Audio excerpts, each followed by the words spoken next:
What's up, Performance Marketer Nation? Welcome back to the show. I've got a treat for you today. I have two gentlemen I'm lucky enough to call my friends, Chris Baden and Sean Malone, who are going to come on and teach us all how to sell high ticket. Now, these guys have been doing it for years. They've been helping other people do it, and they drop so much gold on this episode that you're going to want to get your pen and paper out to take all the notes you can. And you're lucky enough to know that they are running a virtual summit at the beginning of June that you can all attend. So stick around for the episode. And don't forget to subscribe to this podcast, performancemarketerpodcast.com. Or you could do it on iTunes, Spotify, and other places like SoundCloud, etc. Also, subscribe to my YouTube channel. We put all of our episodes with video on the YouTube channel. You could check that out.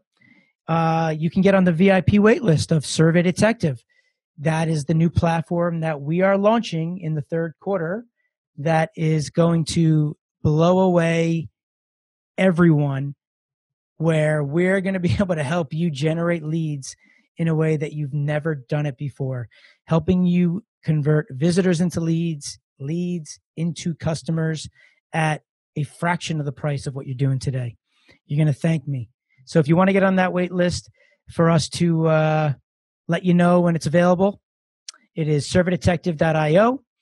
And as always, you can come and join our free Facebook group at Performance Marketer Nation, where share knowledge and the community is talking to one another to help everyone out to get to the next level. So come on and hang out with me.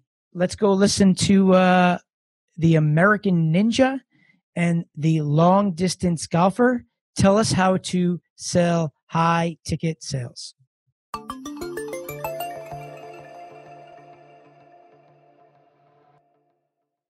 All right, cool. So let's talk about personal first. Okay. I know you're a baseball player and we got an American Ninja on board here. So tell us something really cool about both of those things, and something that no one knows about you that's fun and loving and childhood, funny, how you propose. Give me something that is just interesting about you. What's your favorite color? My favorite color is green. What's yours? Green. Mine is blue. Okay. What about you, Chris? I feel like I need to select red to complete the primary color cycle. I like red. Hey, no pressure. No pressure. No pressure. No I like pressure. it. Yeah. No, I came through. It worked out. Yeah, I'll share. I'll start. So out of college, I played a very high level of baseball, D1. I had a full ride. I got drafted by several different companies coming out of the university, and I turned them all down. Simply because I'm a business geek. I love this thing called sales. I love this thing called entrepreneurship. And so I came out of college hot off the competitive streak of playing baseball, and I didn't want to stop competing. And so I started business for a while. I started I sucked at first as a professional salesperson, and I was just banging phone calls all day long, and I wasn't getting any results. And so then my boss came to me one Friday and he's like, "Sean, you better go pick this up, because otherwise you're not going to be working here very much longer." And I was like, okay, great. So fast forward, I studied books. I started going through seminars. I went through this whole professional selling thing, but I felt like I had lost something in my life, and it was that competitive piece. So here's something that nobody knows about me. After I had some success, I ended up purchasing half of an electronics manufacturing company in Las Vegas. That's how I moved to Las Vegas before I got in business with Chris. I went down to Arizona to see some of my friends, and I ran into one of my buddies who I played high school golf with. Totally different sport than baseball, but he was actually on a world long drive golf team. And I had played a lot of golf growing up. And he said to me, "Hey man, do you still hit the ball really long?" I said, "Yes." And so we went to the range, and I ended up out hitting him in front of his coach. And he was like, "Dude, I've been on this team for 3 years and you're hitting it further than me." I was like, "Okay, that's crazy. I didn't even know what I'm doing." And so his coach was like, "Take these two clubs, go home, back to Vegas, practice for 3 weeks, come back and compete in this tournament, in a long drive professional tournament." And I was like, okay. So I went home and I studied all these YouTube videos. I called up my old golf coach. I was getting all his input. And then all of a sudden I practiced my tail off and I went back and I ended up winning the whole thing. And so That's then awesome. it was insane, right? So, and I was hitting balls like, 360, 380, 390, Wow. four bills and beyond. So then he said, listen, like if you can repeat this performance at another event, the coach, right? He said, if you can repeat this, I want you on my team. So I went back 2 weeks later to a different tournament. I won that one as well. And he said, look, you're on my team. And so from then on, I picked up a sponsorship from Performance. You talk about performance, right? It's that whole competitive piece that you're the expert in lead driving, right? Obviously, Eric, like God of the space. But in that competitive environment, it's like that is a place where you just get results. If you don't get results, you don't win. And so that was so one of the things. So it ended up spiraling me into a 5-year professional long drive career where I got to number 8 in the world. Made a bunch of cash. I was doing some cool things. And then I came back and the long driver's lifespan is 5 years. I decided I saw all my other buddies going and getting back surgery. And I was like, I don't want that. So I ended up walking away, hanging up the cleats. But that's something that nobody knows about me. I did have a world ranking in long drive golf and I was on the leaderboard. I went all around the world hitting long drive golf clubs. And it's simply you get 6 balls, 2 minutes and 45 seconds to hit one as long as possible within a 50-yard wide grid. That's the key. There you go. That's awesome. That's cool. Thanks for sharing that. We'll have to get out one day. I want to see from my own eyes. That's awesome, man. All right. Well, Chris, you're up. Give us something. Yeah. One that you alluded to earlier seems to be one that catches attention, people find interesting, which is competing on American Ninja Warrior. So for myself, I did martial arts growing up. I played all different types of sports growing up, and then competed in golf in high school, and as a D1, got a D1 scholarship in golf in college. So competition, performance is like, that's where it's at. And that's where it's always been for me my entire life. And when I graduated college, I was like, well, now what? So one day I get a call from my friend, and he's like, oh, there's this TV show, Ninja something, whatever. And I was like, that's cool. He's like, well, we're competing in it. I was like, what do you mean? It was like, we're competing. I was like, of course we are. Okay, let's do this. So I made an audition tape, submitted to American Ninja Warrior, thinking like, whatever. And they said yes. So now we ended up having to go to like the qualifier or whatever. And I didn't fully know what this was. This is season 3. They're on like season 11 now. Right. And this is where like people that like have full-time jobs and family, we're all just showing up, having fun, playing obstacles and like G4 is filming. Later it was picked up by NBC and stuff. Right. And then, so we compete. This goes on for 7 years. So I actually did 3 seasons. My buddy did 7 years. And it was totally fun. And every year, people just seem to get taller and stronger and more. I'm still hustling, building businesses. These guys are like building gyms in their backyard. And I was like, that's cool. But so it was really a fun thing that I got to do, compete on the show. Something that's notable worth sharing is it's cool competing on the show, but the sweet spot is testing. Because like when you compete on the show, call times, it literally, I like worked during the day and I was ninja by night. So I'd go there at 8:00 at night. I didn't run till 6 a.m. I was up like all night waiting. That's not the fun part, but testing, it's like a 2-3 hour window. You get to go play on the obstacles. You just do it over and over again.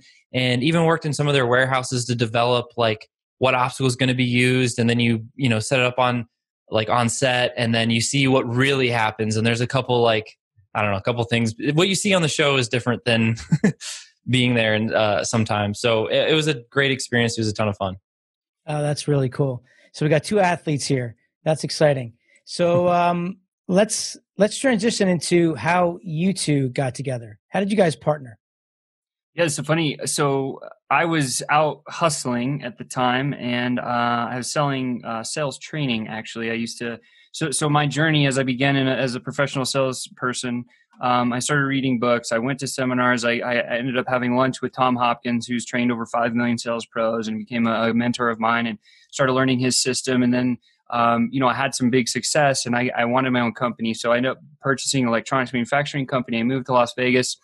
And at that time, the sales tools and techniques and tricks and strategies and practical stuff that I was using did not apply in my world. And so at that point, my business partner said, how are we going to continue to grow this organization? And I said, well, I need to go build some sort of a system that can be duplicated or replicated by many other people. And so that's when I dove into sales systems, and I started getting really, really knowledgeable about those things. And anyways, my business partner and I ended up selling our manufacturing facility. We grew it with the system that we put in place. We grew it from about 400K in revenue to 8 million in about 4 years. So kind of a long time frame, but it was the old school method. It wasn't inbound marketing. It was all outbound, right? So I ended up having rep groups and all sorts of stuff. So at that point, we sold that business. And then I was like, what am I going to do? And my sales coach at the time said, hey, why don't you come sell sales training? I said, great. And I happened to be involved in the networking group, which I ended up going into. And my first meeting I walk into and I see Chris. I didn't know him at the time. The president. Okay, so he's younger than me by about 8 years.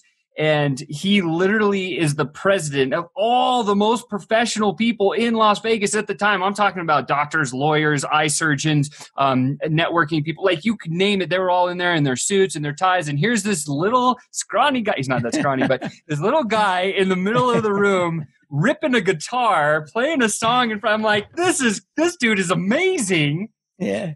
And anyway, long story short, we started talking about sales, and I helped him a bit on selling more of the stuff that he was working on at the time. You sold me sales training. I sold him sales training. That's how it started. Yeah, and so we started our relationship there, and then there was just this weird gut feeling. It was like, man, this guy is so amazing, so great, and he's like a moral pillar of like ethics and goodness and morality in my life, and I need that.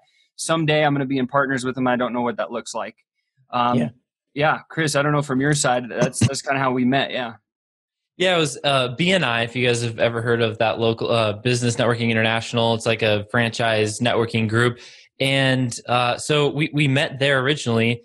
And at the time, I was in the payment technology industry.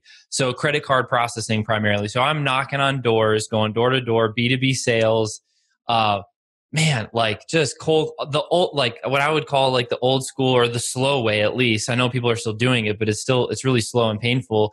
That's what I did for 3 years. Built a portfolio of over 200 businesses in just under 3 years, and still have some equity in that portfolio today.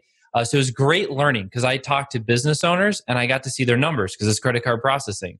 So I'd always have their statements, and I was studying what business I wanted to start.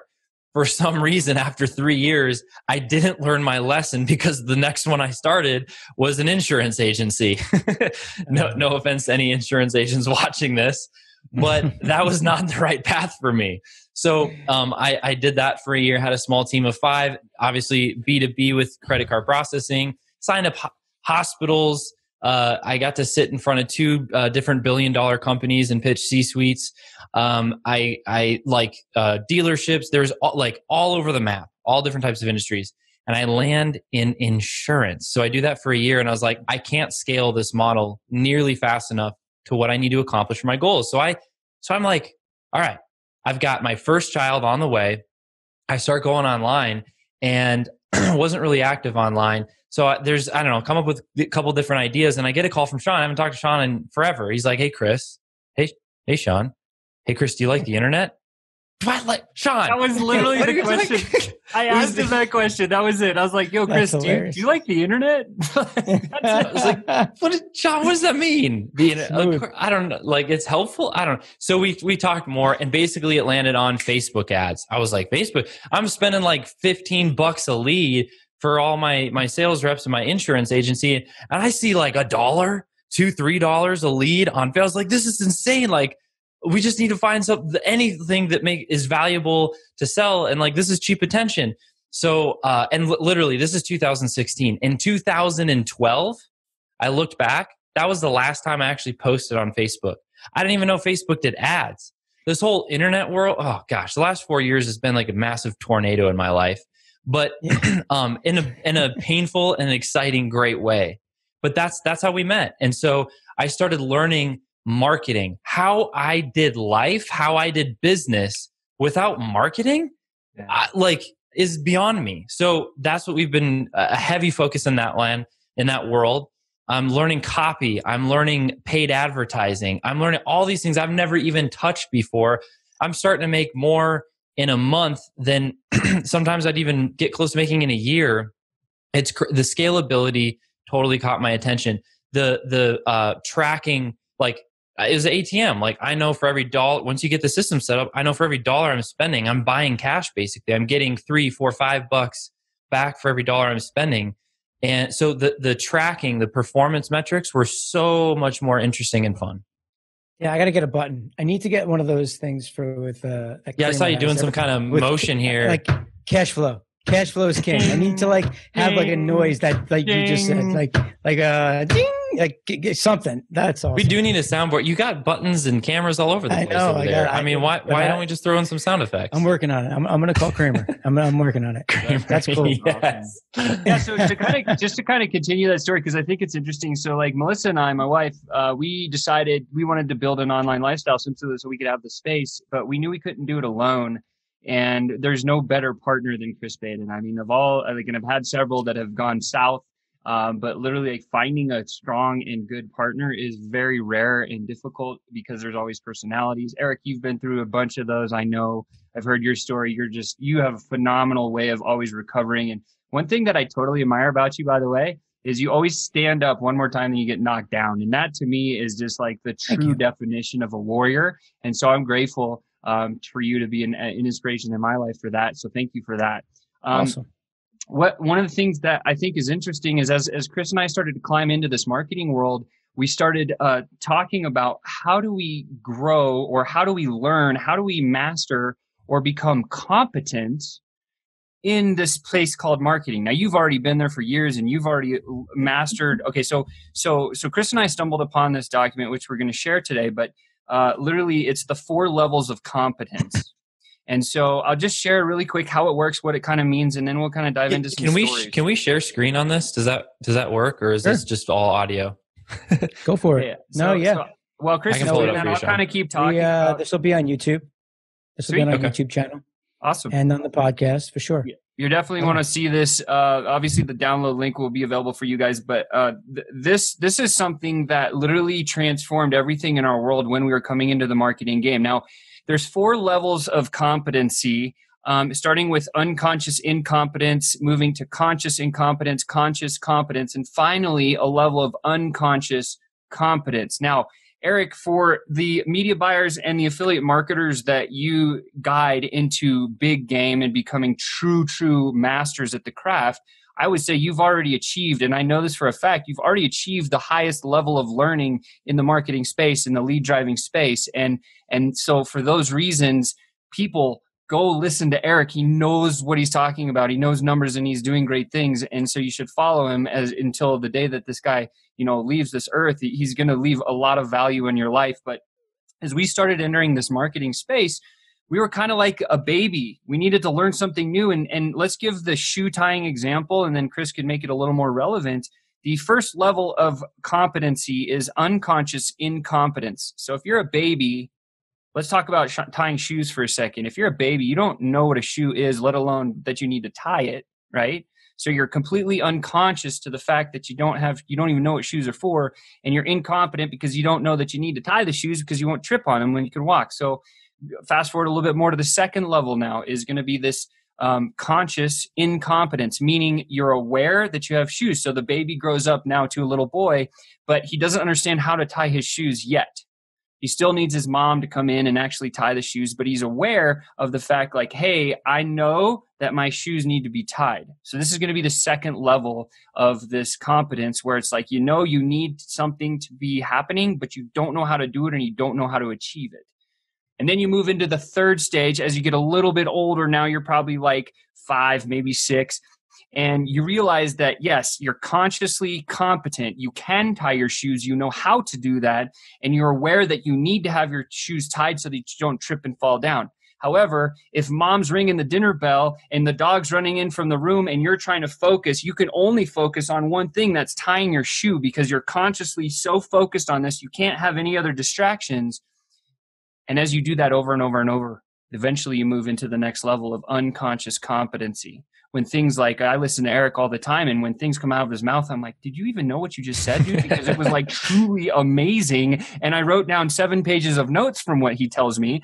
And he's like, oh, I just, whatever, man. Like that was just something I learned way back in whenever. So it's just, that's the unconscious competence level where you can spew out things like marketing content, or what you teach is lead mastery, and like really how to just gas on performance marketing, right? I think that's just super powerful. And you've definitely exhibited it. Of course, your career, Eric, has been just phenomenal to watch from the outside, because you went through all of those. Right? Would you agree? You went through all of those stages? Absolutely. Yeah, I still go through it depending on what I'm tackling. That's it's interesting because I was just talking to another friend of mine, and they used the word genius paradox, but ultimately it's somebody that does something, let's call it unconscious competence, where they think it's so easy that everybody else also can do it, when they don't even realize that it's just a special talent that they have. And it's interesting for all the people in the world today that are teaching their skill sets, because it comes easy to them. They don't think they have any value. And it's actually the opposite of that. And it's, you have to get over your own little bump in the road of that. You truly do have this. So when you're coming into this, this unconscious competence, it's people don't even realize how good they really are. Right. Mm-hmm. Absolutely. Cool. 100%. Yeah. I think there's one important thing of getting to that level. Like why get to that level? Speed. It's speed. Because when you need to execute the skill, I mean, we're in the middle of doing a launch right now, and the pressure kicks up, and the ability to execute and implement quickly and effectively, which is the skill. I think of like a really good chef, right? Like we all could probably figure out how to make a waffle, pancake, or, we all have maybe our dish or whatever, but to make it excellent and to do it really quickly, have everything cleaned up and like just totally own your space, that's unconscious competent. You can do it not only well, but with speed. And if you can move quicker and do it better than everyone else in terms of performance, in terms of competition, I mean, that's how you're going to win. So this is like just a really good filter to be like, where do I fit with this skill? And just focus on going to the next step, and then the next step, and then you'll obviously get to the top. I'm so glad you brought that up, Chris, because I'd like to add the fact that where we were when we started marketing, and literally this was the level up piece, is the piece that I want to focus on for a second, because a lot of people will get this tool in their hands and they'll be like, well, how do I level up? What does it mean to actually level up to the next level? And the best example I can share was my selling career. I wanted to become unconsciously competent as one of the world's best sales professionals. We call those people sales ascenders, because they can just ascend anything, anywhere, at any time, any product, any service. I wanted to be at that unconscious competence level with that skill set. So I chose sales as the skill set. So if you're using this tool, choose a skill, and then now you need to start setting criteria for each of those 4 levels of competency. So what does it mean to you to level up from unconscious incompetence? So you don't know what you don't know. Now you're consciously incompetent, knowing that, okay, I'm aware I got to go become a performance marketer. I got to learn to get more leads, but I don't know where to go and how to do that. Now you've fallen into Eric's lap. Good for you. Follow this guy, right? And then eventually what's going to happen is now I'm going from this level of subconscious incompetence in sales to what do I need to do? Well, I know that if I read 10 books, I will have gone from this unconscious or this conscious incompetence level for reading 10 books to now I have some skills that I can use. This is going to level me into the next bucket. So setting yourself a little criteria of how you moved up. So this is what I did in sales. I went from the conscious incompetence. I read about 10 sales books. I attended 2 different networking events. I learned some selling stuff. I moved up to now I'm consciously competent. I can close deals with the skills that I've learned. That put me into the next level. But what's the criteria to get to the final level, right? And for me, in sales professional world, I knew that I needed to be able to close $1 million deal. That was one of the criteria that I put on myself. I knew that I needed to build a team of sales professionals that I could actually coach and manage and mentor, because I love leadership and I want to continue doing that in my life. And then eventually to get to the highest point on the unconscious competence scale, to be able to help others guide their businesses into massive, massive 8-figure results. And so when I achieved all of those things, and I did, that was the benchmarks I set of how I moved up this scale in selling for myself. I did it. I did all of them. I closed a $1.2 million deal with an electronics company. I helped them is insane. Like, I love that. It was a big, long deal. Closed some other government contracts, like some big ones, like 5 years, 60 million kind of thing. And then I did that. It was great. And we got online and we learned this skill of marketing and inbound and generation of leads. And I'm like, oh, Eric, thank goodness that you're here, because I'm unconsciously incompetent, but now I'm conscious about this, and you know the secrets, right? Yeah. And so then we just poured that little mechanism into our whole machine. And next thing you know, we're right at the top of that pyramid with professional sales and teaching others to become sales ascenders. And that's really the journey that I took. And that's how, if you're listening to this is how you can use this tool in your life to really master any skill that's out there in the world. That's really amazing. So I know you guys sold your business recently, and I've seen you after you sold it. We were at our inner circle meeting. You guys danced in robes together on stage. You guys tell that story if you want to at some point. But it was great. But the point is, like, you guys had a major shift in your lives and you had to start over, like every entrepreneur. And it's hard, and you start to soul search and you start to figure out, man, what am I going to do? How am I going to do it? You forget how hard you worked to get a business off the ground, that when you go back to starting again, like, it's like from square one. Not that it's just going to be impossible, but it's not as easy as you remember it, because you've glided once you've scaled your business, right? So now when you take that step back, talk to us about how you guys went about doing that, the plan. Did you use your 4 stages? Where are you at right now with building your list, your leads, and taking it to the next level to where you are today? Well, there was one big problem in starting over, is we had no list again. So we had to answer a couple questions that I'm sure a lot of your listeners are facing or have faced before. And we all wrestle with, right? I mean, the answer is always more sales, but how do you get that? And it starts with a list. You have to have a list. That's your asset in building a business. And so we were faced with, how do we build a list as fast as possible, but without burning thousands, tens of thousands of dollars in ad spend or all the other, maybe we'll call them like more manufactured ways. How do we build a quality list really, really quickly? And that's what we thought about it. We were like, we could do paid ads, but where we landed, and this brings in the 4 stages of learning, and John can chime in here in just a bit, is we were like, oh, we're going to use this virtual summit strategy in order to build our list. And we need to hang out here for a second, because there's multiple, everyone's kind of seen them, but I think a lot of entrepreneurs, at least the ones that even in our circle, to do them well, to do them right, there's multiple moving parts to it. You have speakers, you have affiliates, you have attendees, you have sponsorship. There's other elements, and if you don't tap into all of those, you're going to miss it, and you're going to waste a lot of time. You're going to waste a lot of money. And we've been learning some of these lessons. You know why? Because to start, we were unconscious. Those words are like so hard to say. Like when you mix them together, the bottom one on the pyramid. We're like, I had not been to a virtual summit before. I've like heard of some of them, but I had never been to one. Right. So we were slowly we started from the bottom and slowly started working up. But Sean, if you could share just with everyone in our path of beginning to start with a virtual summit, the first thing we did is reach out to smart people. Like, listening to Eric, like, keep listening to this guy. Don't do it alone. It's going to cost you so much time and money. We did that same principle with Brad. If you could maybe share how we met Brad. Yeah. So, I mean, it all comes down to your network increases your net worth. And I think that's another thing that you should write down if you're listening to this. Like, if you're not increasing your network, you're not going to increase your net worth. So just remember that, because I think that's a really valid point. And how we did it was, we needed to learn more about virtual summits. And it just so happened that as we're at FHL, which is a live event that happened earlier this year, one of our buddies who runs a podcasting agency introduced us to a fellow named Brad.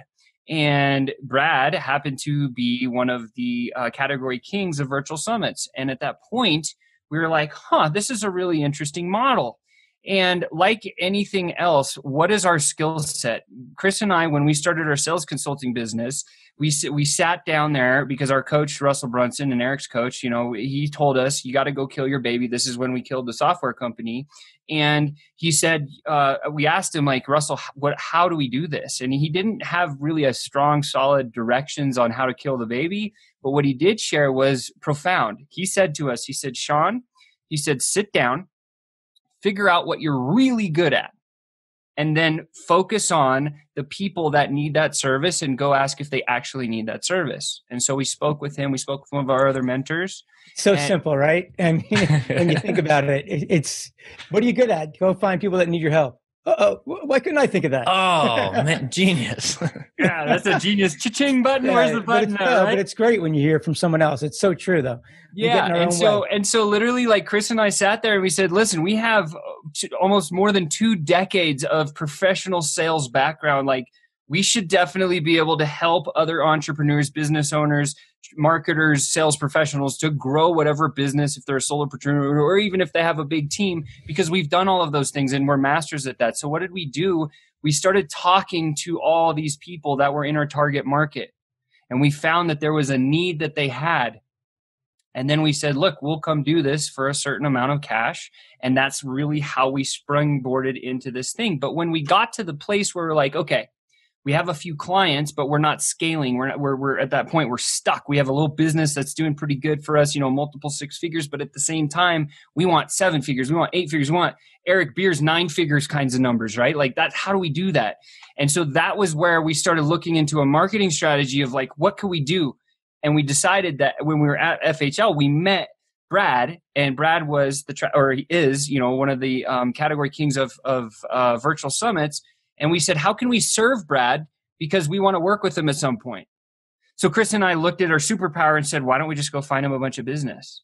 And within 2 weeks, we were able to bring Brad almost $100,000 in new opportunity. And from there, Brad said to us, he goes, guys, I love you so much because you've brought all this business over. So it's like dig your well before you're thirsty kind of thing, like Harvey McKay says, right? And so we dug the well. And then Brad says, hey, I don't know how to repay you. I can throw you cash on the back end if you want, or, maybe we could throw a virtual summit on the table. And right then, and Chris and I looked at each other, and Melissa, our partner, we were like, yeah, how do we move forward? Like, let's do that. And so that was really the journey of where we went from this whole, and this is kind of how you jump the levels on that triangle that we're talking about, is because we don't know how to do virtual summits, but Brad's the category king. How can we serve him and then partner with him on some form or fashion to where we can actually do it faster? And it all comes down to velocity and speed, right?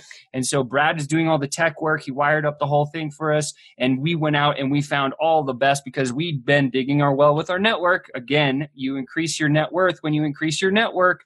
And we spoke to all these people. And next thing you know, Russell Brunson is headlining our virtual summit. Insane. Super excited about that. Yeah. Well, let's back up for a second, because there's some people that don't even know what a virtual summit is. So the genius around that's where we started. The genius around this is that you don't need ad dollars to build your list. So the overall concept, and let me try to explain it, and then you guys tell me if I know what I'm talking about. But ultimately, you put on a summit. It's virtual. You find a number of experts. The idea is you strategically find experts that have your audience. So similar to like a Dream 100, you're looking to build up a list. So everybody's going to then speak on this virtual summit. They're going to share to get to their list to get people to subscribe, and everybody shares in that list. So you're putting on an event to just give away free knowledge that's going to kill it. Clearly, you have a ton of amazing people showing up. So that's awesome. And as they register, you guys are building your list, and you're earning the amount of people that sign up. That's now going to be part of your subscriber list that then you can now market to. You have permission to market to those people. Is that accurate? 100%. The best part about virtual summits is that imagine running a live event, there's so many moving parts on the days that it's actually happening. Where you do virtual events, you can actually record it previously to the summit so that you can actually have the live event, but then still have the mind time and the capacity to help with guiding all of your prospects or the people that are watching your summit to make sure that they have the service and the support that they need in order to achieve the things that they're trying to get out of the summit. And so literally that's it. I mean, you nailed it. And so what we focused our summit on, it's called the High Ticket Sellers Summit. And literally, we have had the best of the best in the high ticket space, meaning anything online that's $3K up to $1 million worth in a sales deal. That kind of bucket of people are the people who are speaking at our event, and it covers everything. It covers social media channels. It covers SEO strategies, email deliverability, a lot of the stuff that everybody needs as we're climbing into this online world, especially with the pandemic and everything that's going on right now. Like internet's just becoming more and more prevalent every single day. Chris? Yeah, all those things are true. And there's still one really fun component that is not included in this mix. And the reason I say fun is because it's another thing that I've actually haven't done yet, and that's sponsorship. And so when we say without burning thousands of dollars in ad spend or coming out of pocket even, it's either time or money, right? You can assemble a team, use your time, labor, build this thing, or you're going to have to cut a check to have this all built. But if we look at the bigger picture, we're strategically picking out the speakers need to be your dream 100, your ideal people, just like you said, Eric was perfect. And their audiences are all ideal customers for yourself. But that audience is also interesting to other companies. And that's where the sponsorships come in. So you go to the companies and you say, hey, look at all these ideal buyers of yours. Let us promote you, get some more exposures on emails, on our sites. You could offer to do, there's multiple other strategies you can offer. But now, they're cutting you a check, and that's covering your upfront costs to put on the summit, to pay for ads, to build the list. So, I mean, literally, without coming out of pocket, you can build a list fast and not burn thousands of dollars, sometimes tens of thousands of dollars in ad spend. That's amazing. Who's going out to find the sponsors? Us. Yours truly. Using your sales strategies to go out and get people on board to buy. Sponsorship. I was in the American Marketing Association back in college, and I was the vice president of sponsorship, luckily enough. So I did have some reps of cutting my teeth and getting my chops ripped out for actually doing sponsorships. And I worked with little car dealerships and little mom and pop salons, and I learned kind of that piece of it. And now coming full circle to go do it again, there's so much software out there that can just help. And I know you're creating some just incredible things with your lead gen stuff, Eric, and that software. If you are at this place where you're trying to generate leads, again, I cannot stress to you enough, go listen to Eric because he's the man. And so literally, Chris and I, because we discussed strategies, and we chose two different lists, and we started a outreach strategy, and we've had some amazing conversations. We've had to the point where now companies like ClickFunnels are like, yes, we want to partner with you guys in some form or fashion. And we're doing, we're partners with them right now. We have another, lead, a scraping software. Got a company. Yeah, there you go. The scraping company that actually will find outbound work for us. That's interesting. And so that might be another potential opportunity. We always wear blue blockers. There's another one because, again, what I'm sharing is just opportunities of companies that complement who you serve, because they probably serve the same market. A lot of people get into the scarcity mindset, but when it's a complement, the scarcity goes out the window simply because they complement, not they don't compete with what you're trying to accomplish. And then therefore now everybody wins at the same time. I think that's a great concept. If this isn't clear in every marketer or business owner, entrepreneur's mind yet, it needs to be. Your customer is not your customer. Your customer is everybody's customer. We all share customers. Think about like marketing books. Do you only own one marketing book?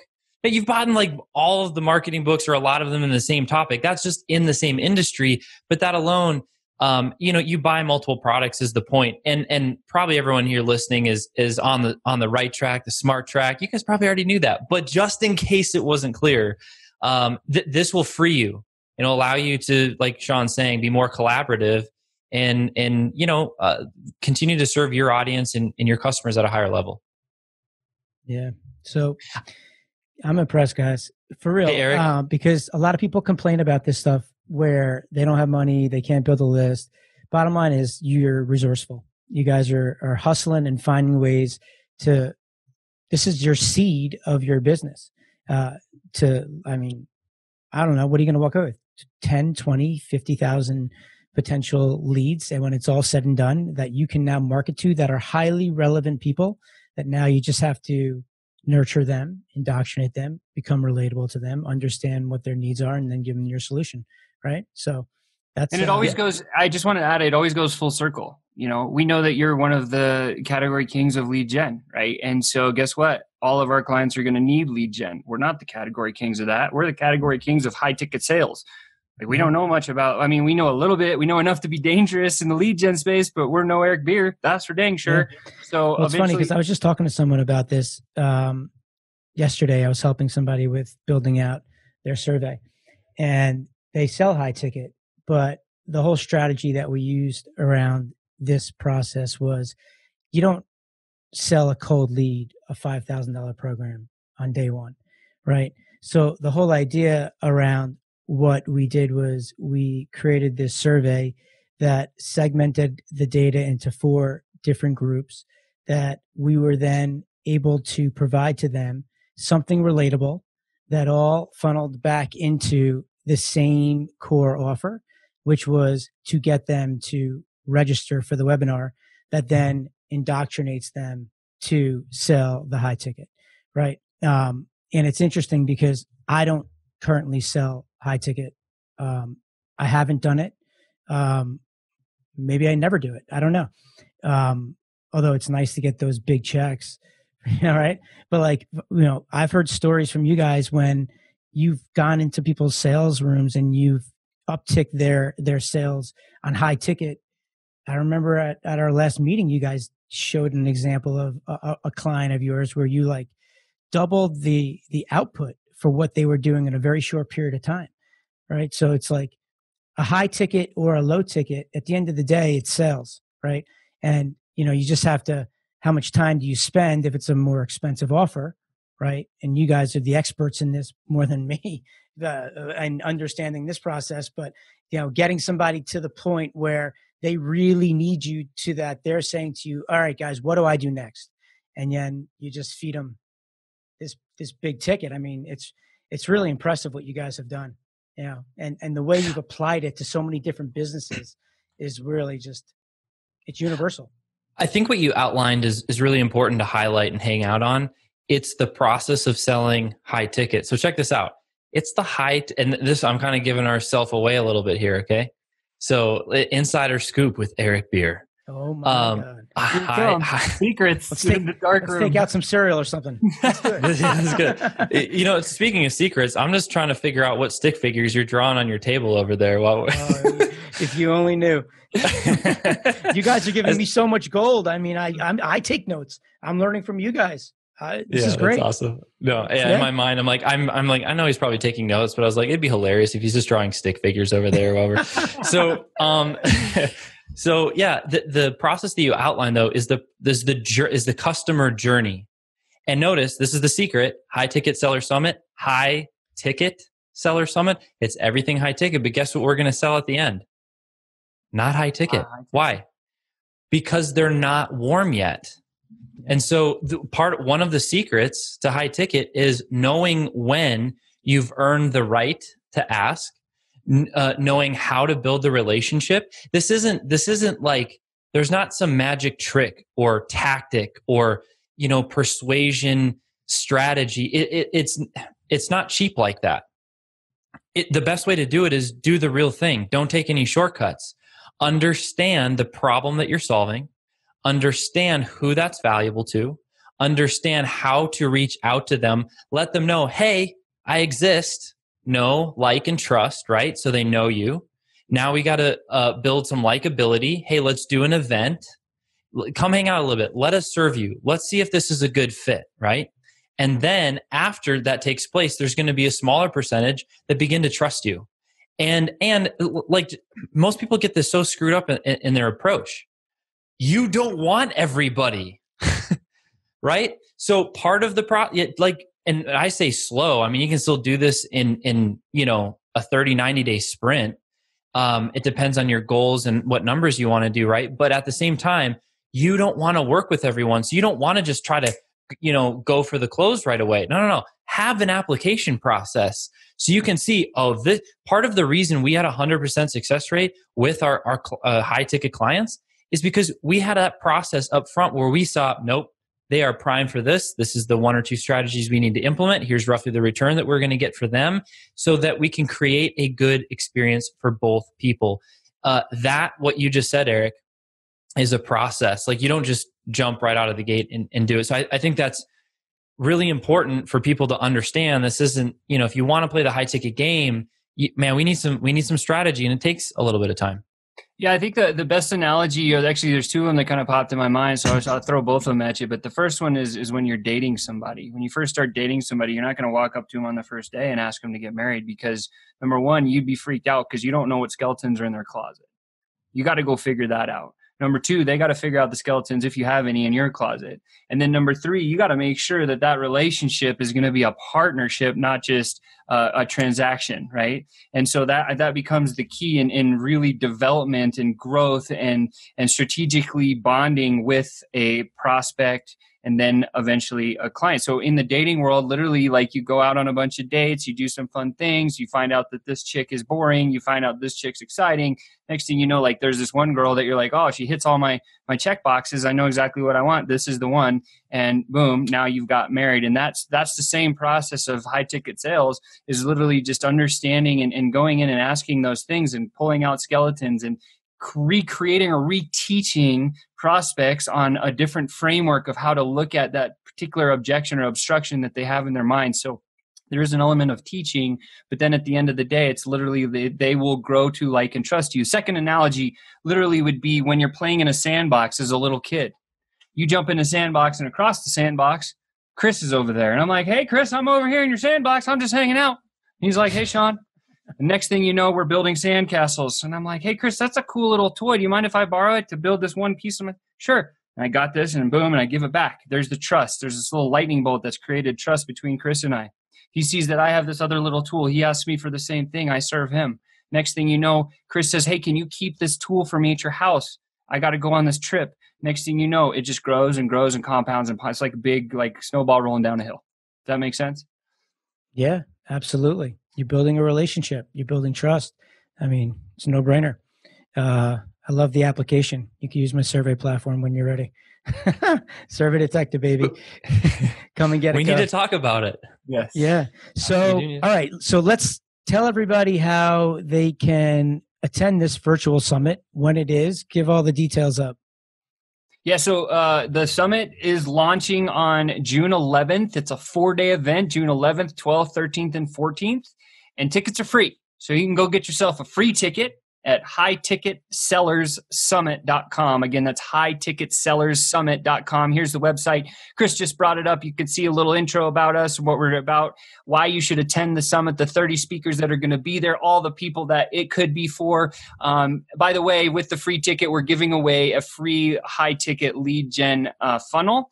And then you can see some of these speakers here. And so again, the tickets are free. Go grab it right away. And I'm sure that we'll be sharing a link over with Eric, so he can put it in the chat below, and you can just grab that right at that link. That'll be super exciting. We'd love to have you attend the summit, and definitely we know that we will add a tremendous amount of value along with all of the speakers into your life, especially as you're trying to become this performance marketer, right? If you're stepping up from affiliate marketing into performance marketing, or you're a media buyer and you need to pour gas on the fire, like, this is the way to do it. Listen to people like Eric. Listen to the people that are speaking at our summit, simply because those are the people that know the thing. They've done the thing. They've achieved the results that you probably want to get, and go follow those people.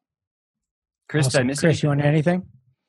Also, the 4 stages of learning, that PDF we'll give that to Eric as well. So there'll just be a bunch of resources and links. Click all of them, use all of them. Available for this talk. I mean it's going to be a fun event. We've it's been fun putting it on. It's one of those like, yeah, it's gonna be great, and you're like, whoa, this is involved. So it's been fun learning. It was so cool just to have everyone say yes and jump in. That's one thing I would like to share, talking to me, like the younger version of Chris, even if it was back like 3, 6 or more months, is putting yourself out there is scary.